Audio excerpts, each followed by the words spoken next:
It's showtime. Hey guys, Django Fett here, hunting down games, comics, TV shows, movies, and more, and this is a review for Spider-Man Far From Home.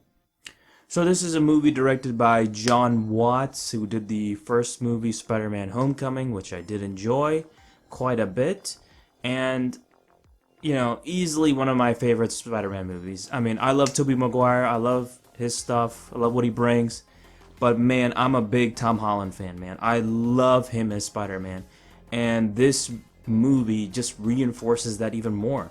And in my opinion, this is the best Spider-Man movie to date. So, based on the trailer, what you've seen, and, you know, it's actually based in Europe, where they actually go for a school trip, and they don't center in New York City, which is great. And I think that's brings a lot of originality to it. I think it's brilliant, you know, doing something new this time instead of just doing it in New York City all the time. And now it really sets up to do a lot more in New York City in the next movie. I really do think so. So this movie stars Tom Holland, who does an excellent job as Spider-Man once again. And, you know, he's always been this immature teenager guy. And Tom Holland really does a great job as Peter Parker, Spider-Man, quite well. And this time around, he actually likes MJ, who is played by Zendaya. And this was kind of my critiques of the last movie, that MJ is now a black woman. But now I just I don't give a shit. I don't really care. Change it up. Do whatever you want. I just don't give a shit. You know, this is the same with Ariel or whatever. People are freaking out about that. I don't give a shit. Okay, do what you want. I know it seems kind of forced, but, you know, I don't give a shit. It doesn't, hurt me, or it doesn't, oh my god, SJWs are ruining everything. Just fuck off, man. Just relax. Take a breather. Take a chill pill. This shit's getting old, man. Who gives a shit? Yeah, and Zendaya is MJ. She's the quirky one. And it's kind of weird because this time around, Peter Parker just all of a sudden is attracted to MJ instead of the last girl. And it seems kind of it just seems out of nowhere. I don't know if I missed something from the last movie because I barely remember it.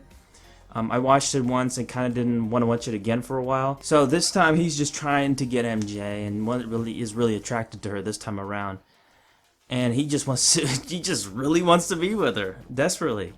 And it's him and his friend Jacob Batalon, who plays as Ned, who's freaking hilarious. I mean, I think this movie is freaking hilarious. Jon Watts knows how to do good funny movies. Spider-Man Homecoming is a good example as well. And, you know, having his writing style with the side characters involved with Spider-Man really adds a lot, and it just really helps build up the movie quite a bit. And as Spider-Man is going all across Europe, he actually runs into Jake Gyllenhaal, who plays as Mysterio. You know, as you see from the trailer, ends up being a good guy, as you can see from the trailers. But, as you know, Spider-Man villains and Spider-Man lore, that's not really the case. So I think they did a good job in hiding that. And man, Jake Gyllenhaal is awesome in this movie. He is great. And he really I just didn't expect him as Mysterio. But I think it just this role really reminds me of past movies I've seen, Velvet Buzzsaw, what was it? Orko? The Netflix elephant movie thing or whatever. That was a freaking crazy movie. Nightcrawler. He has just these extravagant roles, and he plays them super well. I don't know what it is. This guy can act worth his heart out and really just have fun with it. And I just love Jake Gyllenhaal. I mean, the guy is a great actor. I mean, he's just, movie after movie, he does something different every time, and he just really adds a lot to it. So I got a lot of respect for him, and I think he did a masterful job. And plus they added the hallucinations, the illusions that Mysterio is known for. And you add that to Mysterio, man, this movie was trippy at many moments in the film. And I loved it. This was Mysterio right here. Jake Gyllenhaal, man. Holy shit. And hopefully we see more of Mysterio, as he is part of the Sinister Six, so would love to see him and the rest of the villains gang up and fight against Spider-Man. And I do have to say the villains in this movie are far better than in the previous movie with Vulture, and they actually had a great, action as well as the final battle, and the visuals are phenomenal. The final battle actually felt like a final battle. It didn't feel like it just a rush job, and it didn't feel like a mid-battle scene like Spider-Man Homecoming. That was like my major criticism. I was like, wait, where's the rest of this movie? Because it just didn't feel right, that final battle. It just felt like something was completely left off. And it just didn't feel proper to me at all. Like, it just did not feel good. So I'm giving Spider-Man Far From Home a...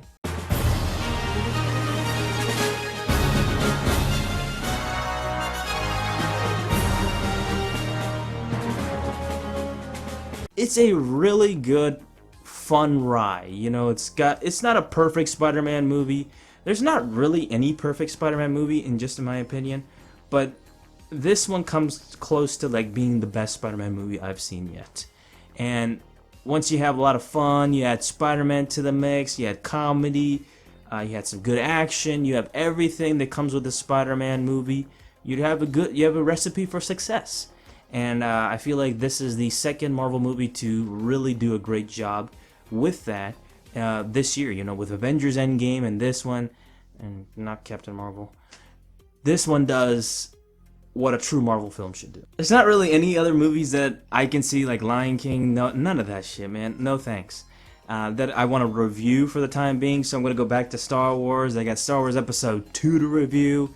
I got, Coder to finish up. I got Manon, one more level of Manon, and then right into Leon, as well as the Star Forge. So 4 parts, 4 videos left for, actually 5 videos left for Coder, and I'll be done, man. I can't believe it. I'm almost done editing them. I'm almost done. But yeah, just want to leave it off at that. Don't forget to please like this video, comment down below, tell me what you think of Spider-Man Far From Home in the comment section below, and please be sure to subscribe to my channel, Django Fett, if you haven't already, and I'll see you, my fellow Mandalorian brothers and sisters, next time. Ooh, yeah!